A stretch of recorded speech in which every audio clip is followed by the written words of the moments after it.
शील का मार्ग। तत्पश्चात बुद्ध ने परिव्राजकों को शील सद्गुणों का मार्ग समझाया। उन्होंने उन्हें कहा कि शील के मार्ग का अभिप्राय इन सद्गुणों का पालन करना है। 1 शील, 2 दान, 3 उपेक्षा, 4 नैष्कर्म्य, 5 वीर्य, 6 शांति, 7 सत्य, 8 अधिष्ठान, 9 करुणा और 10 मैत्री। परिव्राजकों ने बुद्ध से उन्हें ये बताने को कहा कि इन सद्गुणों का अभिप्राय क्या है। तब बुद्ध उनकी इच्छा को संतुष्ट करने के लिए अग्रसर हुए। शील है नैतिक स्वभाव, अकुशल न करने की प्रवृत्ति और कुशल करने की प्रवृत्ति, अकुशल करने में अपमानित अनुभव करना। दंड के भय से अकुशल करने से बचना शील है। शील का अभिप्राय अकुशल करने से भय है। नैष्कर्म्य का तात्पर्य संसार के भोग विलासों का परित्याग है।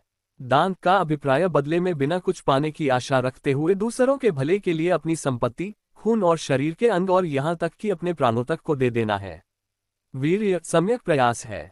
ये जो कुछ भी करने का तुमने दृढ़ निश्चय कर लिया है उसे अपनी पूरी सामर्थ्य से करना, और जो कुछ भी करने का तुमने दृढ़ निश्चय कर लिया है उससे पीछे हटने का एक भी विचार नहीं लाना है।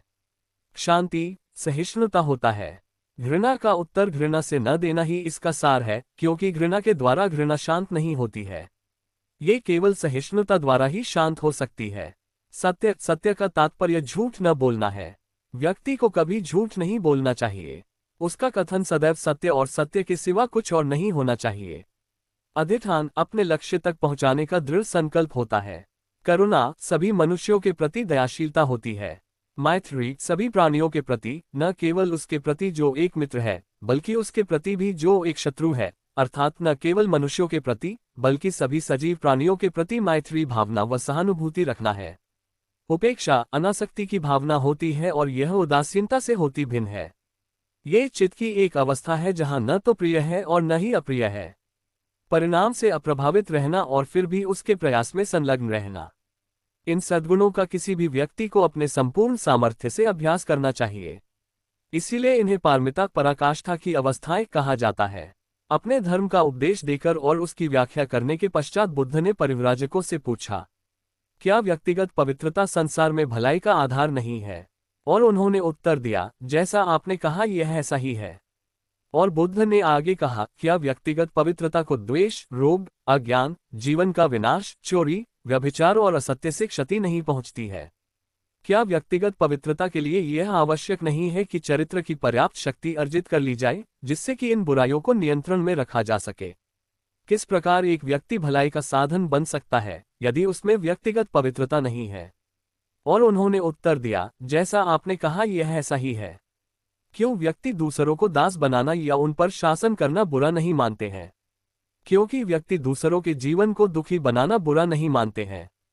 क्या यह इसलिए नहीं है क्योंकि व्यक्ति एक दूसरे के प्रति अपने आचरण में सदाचारी नहीं है?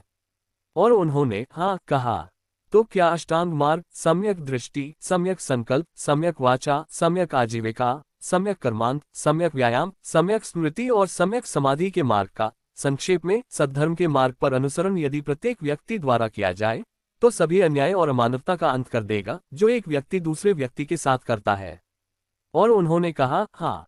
शील के मार्ग का विचार करते हुए उन्होंने पूछा, क्या दान दरिद्रों और गरीबों के कष्टों के निवारण और सामान्य भलाई को प्रोत्साहित करने के लिए आवश्यक नहीं है? क्या करुणा को दरिद्रता और दुख से राहत पहुंचाने के लिए, जहां कहीं भी ये विद्यमान है, उत्पन्न करने की आवश्यकता नहीं है? क्या नैष्कर्म्य निस्वार्थ कार्य के लिए आवश्यक नहीं है? क्या उपेक्षा सतत प्रयास के लिए भले ही कोई व्यक्तिगत लाभ न हो आवश्यक नहीं है? क्या प्रेम मनुष्य के लिए आवश्यक नहीं है? और उन्होंने कहा हाँ। मैं एक कदम और आगे बढ़कर कहता हूँ, प्रेम पर्याप्त नहीं है, जिसकी आवश्यकता है वह है मैत्री। ये प्रेम की अपेक्षा व्यापक है। इसका अर्थ न केवल मनुष्यों के साथ बल्कि सभी सजीव प्राणियों के साथ मैत्री भाव है। यह मनुष्यों तक ही सीमित नहीं है। क्या ऐसी मैत्री आवश्यक नहीं है? इसके अतिरिक्त ऐसा क्या है जो सभी सजीव प्राणियों को वही सुख दे सकता है जो कोई व्यक्ति स्वयं अपने लिए पाने का प्रयास करता है?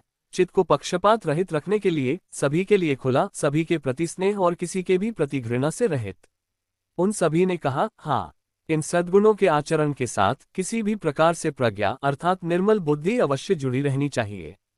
क्या प्रज्ञा आवश्यक नहीं है? परिव्राजकों ने कोई उत्तर नहीं दिया।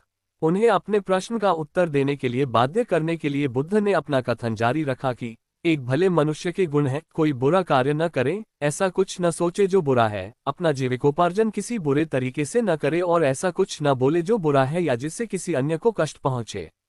और उन्होंने कहा, हाँ यह ऐसा ही है, किंतु क्या आंख बंद किए हुए सत्कर्म किए जाने का स्वागत किया जाना चाहिए?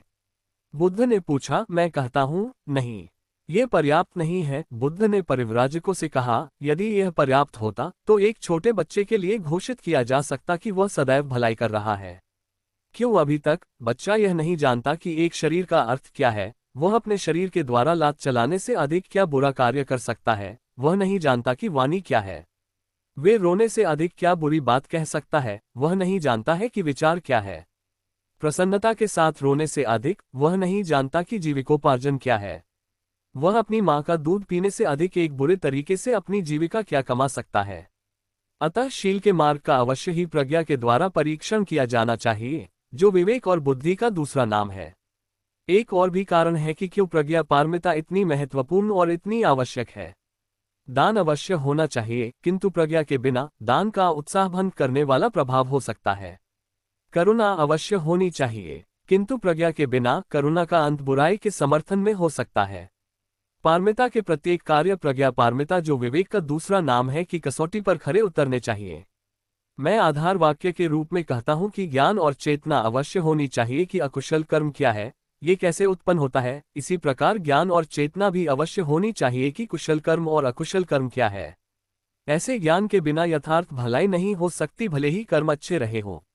इसीलिए मैं कहता हूं कि प्रज्ञा एक आवश्यक सद्गुण है। तब बुद्ध ने परिव्राजकों को निम्नलिखित प्रेरणा देते हुए अपना उपदेश समाप्त किया। बहुत संभव है कि तुम लोग मेरे धर्म को निराशावादी कहो, क्योंकि यह मानव जाति का ध्यान दुख के अस्तित्व की ओर आकर्षित करता है। मैं तुम लोगों को कहता हूं, मेरे धर्म के प्रति ऐसा धारणा गलत होगी। निस्संदेह मेरा धर्म दुख के अस्तित्व को स्वीकार करता है, किंतु यह मत भूलो कि यह उतना ही बल दुख के निवारण पर भी देता है। मेरे धर्म के भीतर आशा और उद्देश्य दोनों समाहित हैं। इसका उद्देश्य अविद्या का नाश करना है, को हटाना है, जिससे मेरा अभिप्राय दुख के अस्तित्व को अज्ञान से है। इसमें आशा भी है, क्योंकि यह मनुष्य के दुखों का अंत करने का मार्ग दर्शाता है। क्या तुम लोग इससे सहमत हो या नहीं? और परिव्राजकों ने कहा, हाँ हम सहमत हैं। परिव्राजकों की प्रतिक्रिया। पांचों परिव्राजकों ने तुरंत अनुभव किया कि यह यथार्थ में एक नया धर्म है। वे जीवन की समस्याओं के प्रति इस नए दृष्टिकोण से इतने अधिक प्रभावित हुए कि वे ये कहने में एकमत थे कि संसार के इतिहास में कभी भी धर्म के किसी संस्थापक ने ये शिक्षा नहीं दी कि मानव दुखों की मान्यता ही धर्म का वास्तविक आधार है। संसार के इतिहास में कभी भी धर्म के संस्थापक ने ये शिक्षा नहीं दी कि इस कष्ट का निवारण ही इसका वास्तविक उद्देश्य है।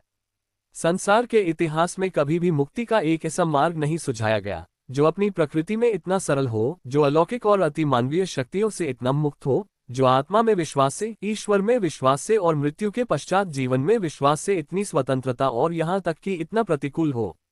संसार के इतिहास में पहले कभी भी ऐसे धर्म की स्थापना नहीं की गई जिसका रहस्योद्घाटन ईश्वर वचन से कुछ भी लेना देना न था और जिसकी आज्ञाएं मनुष्य की सामाजिक आवश्यकताओं के परीक्षण से उत्पन्न हुई हैं और जो ईश्वर की आज्ञाएं नहीं हैं।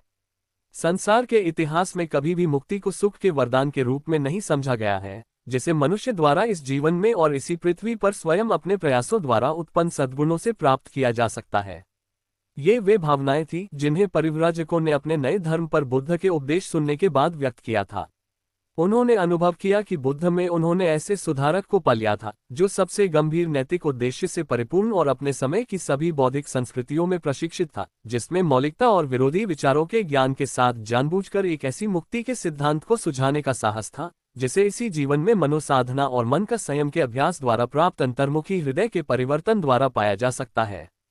बुद्ध के प्रति उनकी श्रद्धा इतनी असीम हो गई कि उन्होंने तुरंत उसके समक्ष आत्मसमर्पण कर दिया और उनसे उन्हें अपने शिष्यों के रूप में स्वीकार करने का आग्रह किया। बुद्ध ने उन्हें एहि भिक्खुएक भिक्षुओं आओ कहकर अपने भिक्षु संघ में सम्मिलित कर लिया। वे पंचवर्गीय भिक्षुओं के नाम से जाने जाते थे। अगर आपको हमारी वीडियो पसंद आए हो और आप बाबा साहेब अम्बेडकर के भाषण व लेखन संबंधित वीडियो की अपडेट पाना चाहते हैं तो हमारी चैनल को सब्सक्राइब कीजिए। इस वीडियो को ज्यादा से ज्यादा बहुजनों तक पहुंचाएं। जय भीम, नमो बुद्धाय।